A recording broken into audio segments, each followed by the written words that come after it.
everyone, I'm Tawana Patron with Spectrum Optimal Care LLC, and I'm so glad you're here. Today we're going to talk about how to respond to challenging behavior without yelling, punishment, or feeling like you're losing your mind. This is a judgment-free zone. We're parents too. We get it. I got into this work not just as a behavior specialist, but as a parent of two neurodiverse children. I have been on the receiving end of meltdowns, power struggles, and public tantrums, and I've yelled more times than I'd like to admit. But I've also learned tools that work, and I want to share them with you.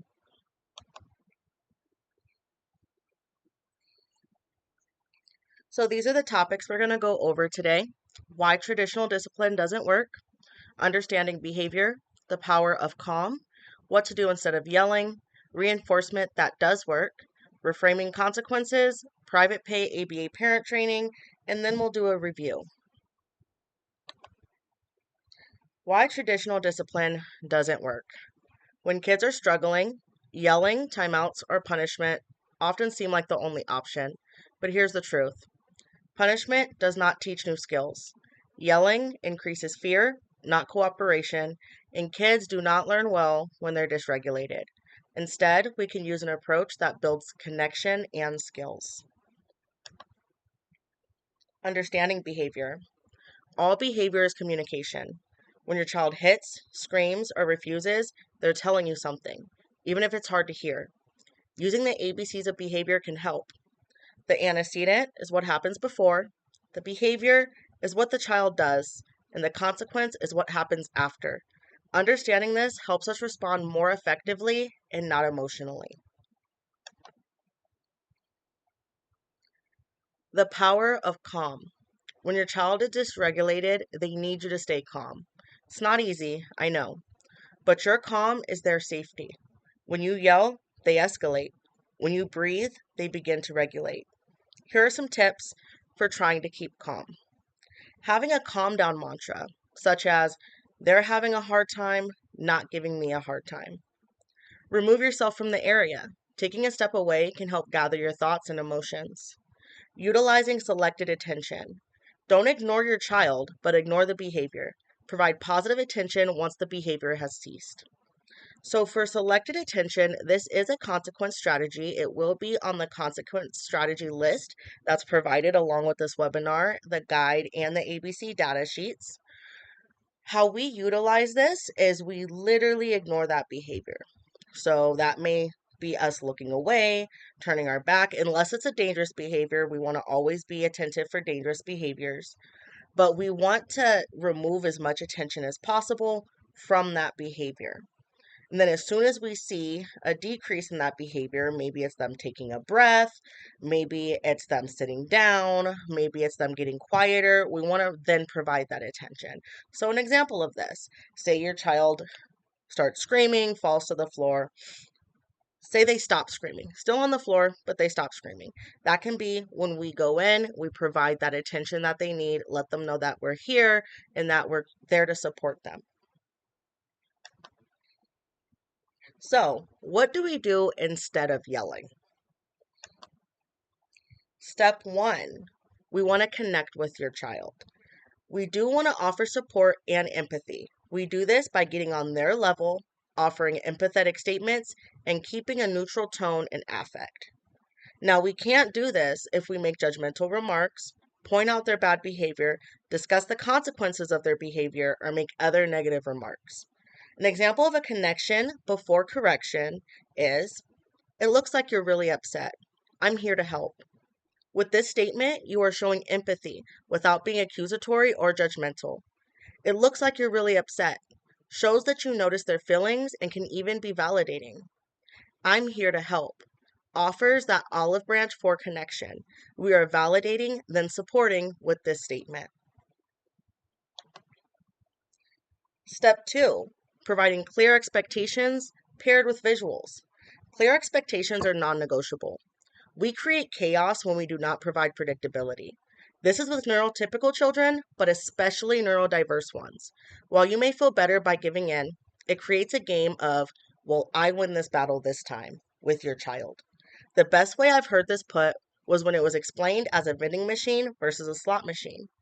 If you were to put $1 into a vending machine and not receive your item, at most you might put one more dollar in before giving up. But if you put $1 into a slot machine and you don't win, you may continue to do so repeatedly because there is that slight chance that you might win. We do not want to be slot machines with our children. We want to be predictable vending machines. Combining clear expectations with visual aids ensures understanding and can provide the child time to process what is coming. Most kids respond better to what they see, not just what they hear. So some benefits to providing clear expectations and pairing it with visuals is that we provide that predictability. We also increase their understanding. Some visuals can be reinforcers, and we allow them time to process a transition. So examples, visual schedules, auditory visual timer, a first then board, a token economy board, and a rule or chart sheet. I do want to go a little bit into that time to process a transition because this is a proactive or an antecedent strategy. It will be included in your consequence strategy list as well. I will have some antecedent and some consequence strategies, and what we call this is priming. So how we can prime a child is we can let them know before a difficult transition is coming, such as getting off of the TV. It may be time to go to sleep. What we can do is we can let them know, hey, in 10 minutes, the TV is being turned off. We can set that timer. Remind them again, hey, in 7 minutes, remember the TV is turning off. In 5 minutes, in 3 minutes, in 1 minute, and then we may even provide a countdown. So we have 10 seconds, 5, 4, 3, 2, 1. Great job. And this allows that processing. And how there's another way that this was described to me that was very beneficial. And let's say you're watching your favorite TV show, and out of the blue, somebody comes in, turns the TV off. We're not going to react very positively to that. Whether we're a child, whether we're an adult, nobody's going to like that. But say they came in and said, hey, in 10 minutes, the TV is turning off. That kind of gives us that time to mentally prepare for the transition coming. Step 3, teach replacement behaviors. So it's important to understand that all behaviors are functional in their own way. They are learned through time from your child to work in serving a specific function. This function can be to avoid something, to access something, to get your attention, or it can even serve an internal purpose. It is important to not only focus on decreasing the behavior we don't want to see, but to provide your child with an appropriate alternative behavior that serves the same purpose. So here are some examples. Say your child is screaming because they want a toy that is out of reach. What we can do is teach them to ask for the toy. This can be through verbal or visual icons. Say your child drops to the floor because it's time to leave the park and they want to stay. A replacement behavior could be to ask for more time or to accept the transition with that timer prompt. Another behavior, say your child starts tantruming because you took a dangerous item away. The replacement behavior could be to accept an alternative item offered. So how this can look is, say you remove a closed bottle of cleaner from your child and they're not very happy with it. We can then let them know this is not available, but you can have A or B and allow them that choice.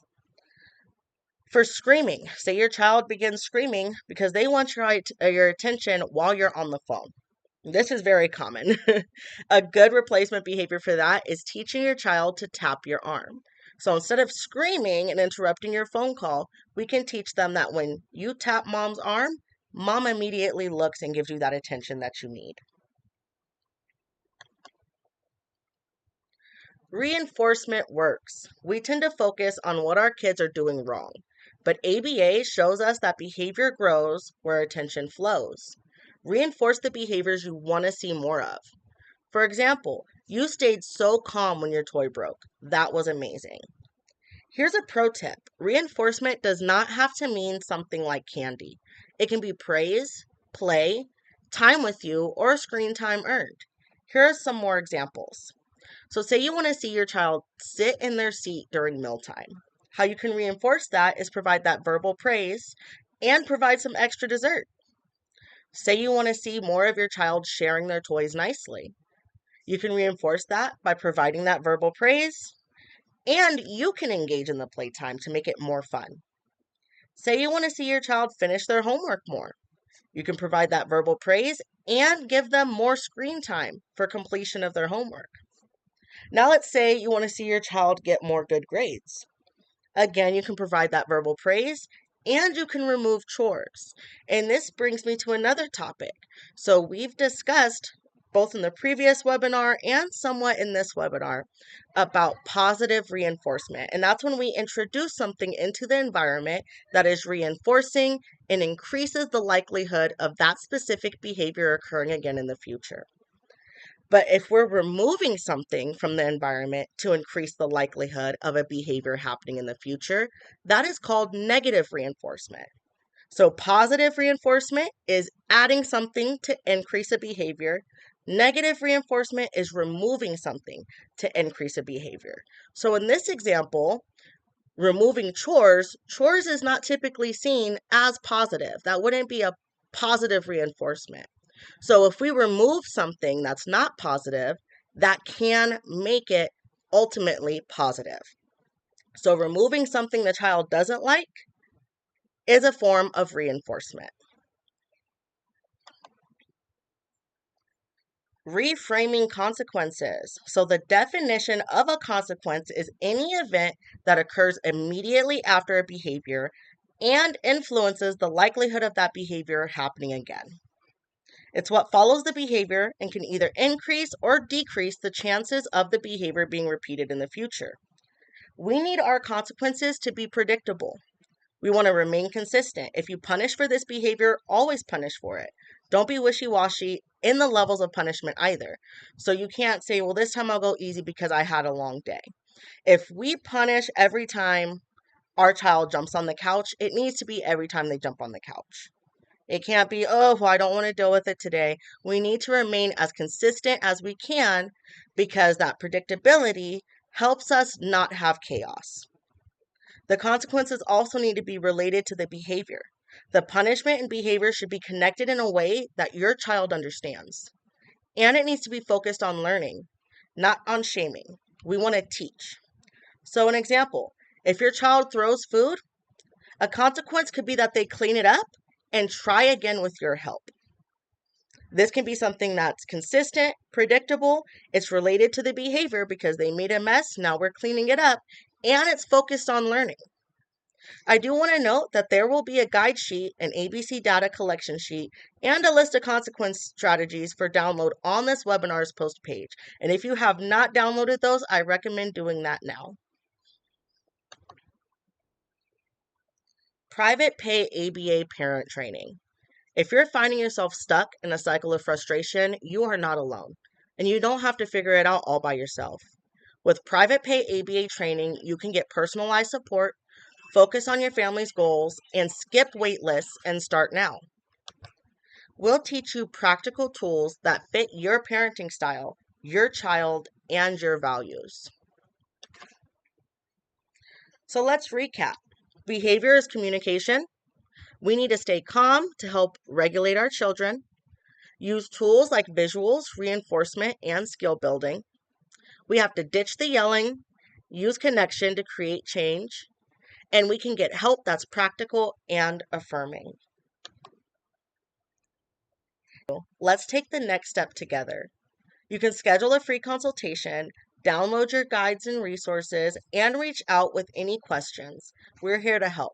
You can contact us at the phone number, the email account, or the URL listed on this slide. Thank you for watching.